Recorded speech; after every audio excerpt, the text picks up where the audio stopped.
कहानी है भगवान के कृपा। आइए सुनते हैं। राकेश एक साधारण परिवार से था। उसके माता पिता ने हमेशा उसे सिखाया कि मेहनत करना ही जीवन का रास्ता है, लेकिन बार बार असफलता उसका आत्मविश्वास तोड़ देती थी। कई बार वह सोचता कि शायद उसका भाग्य ही खराब है। दोस्तों को आगे बढ़ते देख वह खुद को पीछे महसूस करता और निराश हो जाता। उसका मन ईश्वर से शिकायत करने लगा, हे भगवान, मैंने तो हमेशा सही काम ही किया, फिर मेरे साथ ऐसा क्यों? एक दिन उसका मन बहुत भारी था। वह मंदिर गया और बिना किसी शब्द के भगवान के सामने बैठ गया। उसकी आंखों से आंसू बह रहे थे। उसने कहा, हे प्रभु, अगर आप सच में हैं तो मुझे रास्ता दिखाइए, मैं थक गया हूँ। उस दिन उसने पहली बार खुद को पूरी तरह ईश्वर के हवाले कर दिया। उसके भीतर से एक अजीब सा शांति का अनुभव हुआ, जैसे कोई उसके कंधे पर हाथ रखकर कह रहा हो, डर मत, मैं तेरे साथ हूँ। अगले कुछ दिनों में राकेश ने अपने दृष्टिकोण में बदलाव लाना शुरू किया। उसने छोटी छोटी चीजों में भगवान की मौजूदगी को महसूस करना शुरू किया।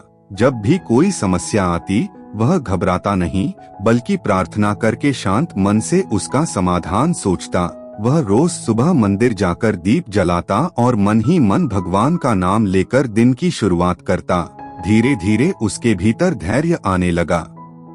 एक दिन उसके ऑफिस में एक बड़ी परियोजना के लिए टीम बनाई जा रही थी। सब लोग एक दूसरे से आगे निकलने की कोशिश कर रहे थे, लेकिन राकेश ने बिना दिखावे के अपना काम पूरी ईमानदारी से किया। प्रार्थना करता रहा, हे भगवान, जो भी सही हो वही कराइए। कुछ ही दिनों बाद आश्चर्य की बात यह हुई कि टीम लीडर ने उसे नेतृत्व की जिम्मेदारी सौंप दी। उसके सहयोगी भी हैरान थे कि राकेश जैसी शांत और विश्वास से भरी हुई ऊर्जा कैसे हर परिस्थिति में बनी रही। उसके जीवन में बदलाव यहीं तक नहीं रुका। उसने महसूस किया कि भगवान की कृपा केवल चमत्कार दिखाकर नहीं आती, बल्कि मन को मजबूत करके आती है। उसे अब समझ में आया कि संकट हर किसी के जीवन में आता है, लेकिन जो अपने मन को ईश्वर में स्थिर रखता है, वही रास्ता ढूंढ लेता है। उसका परिवार भी उसकी इस नई ऊर्जा से प्रेरित हुआ। घर में प्रेम और समर्पण का वातावरण बन गया। राकेश की जिंदगी में धीरे धीरे समृद्धि आई। आर्थिक स्थिति भी सुधरी, पर उससे ज्यादा महत्वपूर्ण बदलाव उसके भीतर आया। अब वह हर परिस्थिति में भगवान का धन्यवाद करता, चाहे वह सुख हो या दुख। वह अपने दोस्तों से कहता, मेहनत करो, लेकिन भगवान पर भरोसा रखना मत भूलो। जब मन पूरी तरह से समर्पित होता है, तब राह खुद खुलती जाती है। इस तरह राकेश की जिंदगी भगवान की कृपा से पूरी तरह बदल गई। उसका संघर्ष समाप्त नहीं हुआ, लेकिन अब वह संघर्ष से डरता नहीं था। हर चुनौती को उसने भगवान की परीक्षा समझकर स्वीकार किया।